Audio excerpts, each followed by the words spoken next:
मीरापुर बहुत महत्वपूर्ण सीट है, मुजफ्फरनगर में की ये महत्वपूर्ण सीट है। यहां पर क्या स्थिति बनी हुई है? पिछली बार आरएलडी जीती थी, दर्शकों को बता दें, जब समाजवादी पार्टी और आरएलडी मिलकर लड़े, लेकिन इस बार बीजेपी और आपको बता दें कि आरएलडी मिलकर लड़ रहे हैं।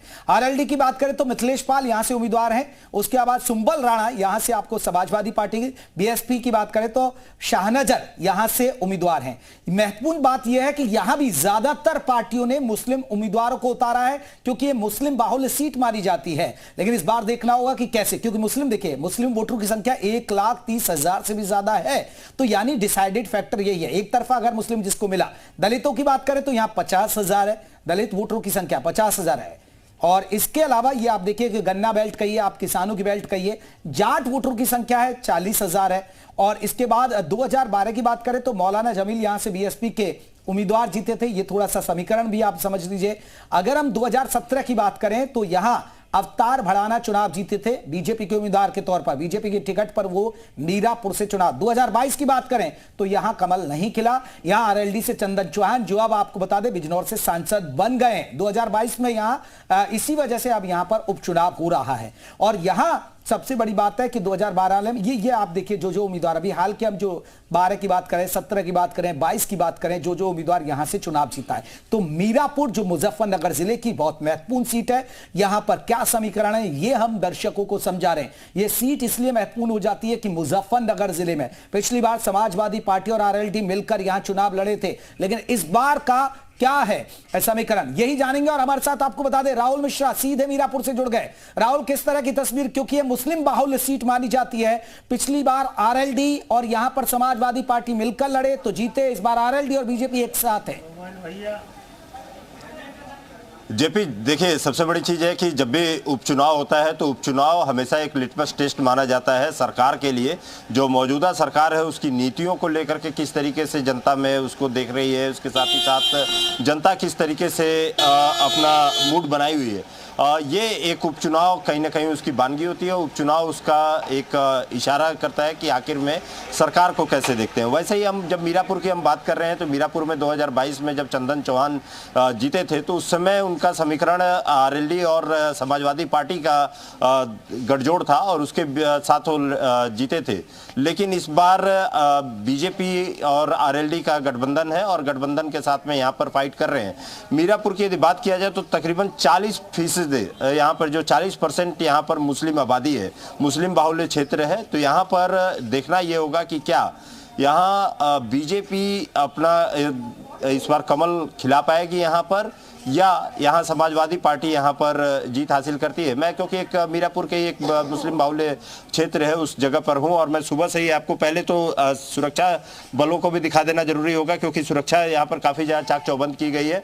तमाम पैरामिलिट्री फोर्सेस के साथ साथ में उत्तर प्रदेश पुलिस के जवानों को तैनात किया गया है और पूरी लॉ एंड ऑर्डर को मेंटेन करने के साथ कि फ्री एंड फेयर इलेक्शन हो सके, इसकी पूरी कोशिश की गई है। सुबह से ही भीड़ देखने को मिल रही है। तमाम आप यदि बूथ पे देखें तो कतार यहाँ पर काफ़ी लंबी है और लोगों में वोट देने की एक कहा जाए तो सुबह से ही जो एक इलेक्शन कमीशन चाहता है हमेशा से ही कि लोग अपने घरों से निकलें और आकर के और अपना मतदान करें, क्योंकि ये लोकतंत्र का सबसे बड़ा पर्व होता है। इस समय यदि जब मतदान होता है, मतदान किया जाता है क्योंकि आप अपने प्रत्याशी को चुनते हैं, तो यहाँ लोगों में सुबह से ही काफी ज्यादा संभव हो सके तो वोटरों से बात करेगा किन मुद्दों को लेकर वो वोट डालने के लिए निकल रहे हैं, क्योंकि जिस तरह आप भी बता रहे हैं कि ये बहुत महत्वपूर्ण सीट है मुजफ्फरनगर जिले की मीरापुर। जरूर, क्योंकि देखिए मैं जरूर बात करूंगा लोगों को, जैसे ही बाहर निकल करके आते हैं तो उनसे जरूर बात करूंगा। लेकिन क्योंकि ये काफ़ी महत्वपूर्ण सीट इसलिए भी हो जाता है कि इस बार जो गठबंधन है, इस बार गठबंधन आरएलडी और भाजपा का है। पिछली बार का जो यहाँ पर जीत हासिल हुई थी आरएलडी समाजवादी पार्टी की जीत हासिल किए थे, चंदन चौहान ने जीत हासिल किया था जब। तो क्योंकि अब बिजनौर से सांसद हो चुके हैं तो यहाँ किन मुद्दों पर लेकर के वोट दे रहे हैं, जैसे ही प्रत्याशी बाहर, जैसे ही यहाँ पर मतदाता बाहर निकलते हैं उनसे हम लोग जरूर बात करेंगे, मुद्दों को लेकर के जरूर बात करेंगे। आपने वोट दे दिया, आपने क्या मुद्दा रहा वोट देने के लिए? क्या है इनका मुद्दा? मुद्दा क्या रहा? क्या गई आप वोट देने के लिए तो मुद्दा कुछ था दिमाग में कि किस बात को लेकर के वोट दिया आपने? हमें कुछ नहीं, हम तो दे दें हर बार ही। हर बार देती हैं? अच्छा, आपने दे दिया, वोटिंग कर दिया आपने? डाल दिया। मुद्दा क्या रहा?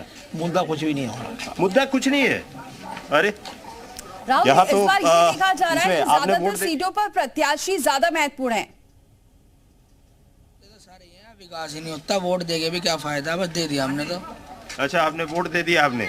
यहाँ ये बात किया जाए तो तमाम, एक तो और चीज होती है कि लोग साइलेंट भी वोटर होते हैं और साइलेंट वोटर कई बार अपना पत्ते नहीं खोलता है कि आखिर में कहाँ वोट देने के लिए जा रहा है, किसको वोट देने के लिए जा रहा है। लेकिन क्योंकि आज सुबह से ही आप भीड़ को एक बार जरूर दिखा देना चाहूंगा मैं कि ये जो लंबी कतारें दिख रही है, कतार नहीं, आप देखें तो लोगों का आने, क्योंकि बूथ बहुत सारे बनाए गए हैं जिससे कि लोगों को कहीं पे भी दिक्कत ना हो, लोग परेशान ना हो। लेकिन पुलिस के बंदोबस्त के साथ साथ में सुगमता, बूथ की सुगमता भी आप देखेंगे तो चारों तरफ देखने को मिल रही है। इजी वे में आकर के लोग यहाँ पर वोट कर रहे हैं, किसी भी तरीके की कोई भी दिक्कत यहाँ पर अभी राहुल, क्योंकि कल बुर्के को लेकर बहुत राजनीति हुई है, तो वहां चेकिंग किस तरीके से की जा रही है? देखिए, क्योंकि चेकिंग की यदि मैं बात बता दूं तो क्योंकि यहाँ पे पूरी तरीके से पुलिस की तरफ से बंदोबस्त किया गया और इसमें खास तौर पे जो बुर्के की चेकिंग की यदि बात किया जाए तो यहाँ पर बाकायदे उनको लगाया गया है एक कवर्ड एरिया में ले जाकर के, वहाँ पर उनको बाकायदे महिला पुलिस के द्वारा उन्हें चेक किया जा रहा है। उन्हें किसी भी जो भी यहाँ पर अंदर में एंटर कर रहा है उनको बाकायदे चेकिंग करने के बाद ही उन्हें अंदर जाने के लिए दिया जा रहा है, उन्हें वोटिंग करने के लिए इजाजत दी जा रही है।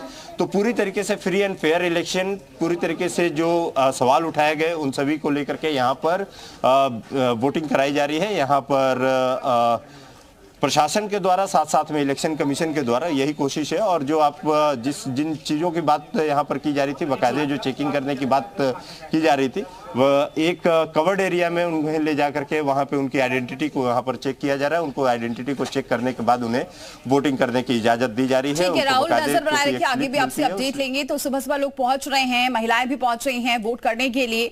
मुद्दे बहुत ज्यादा फिलहाल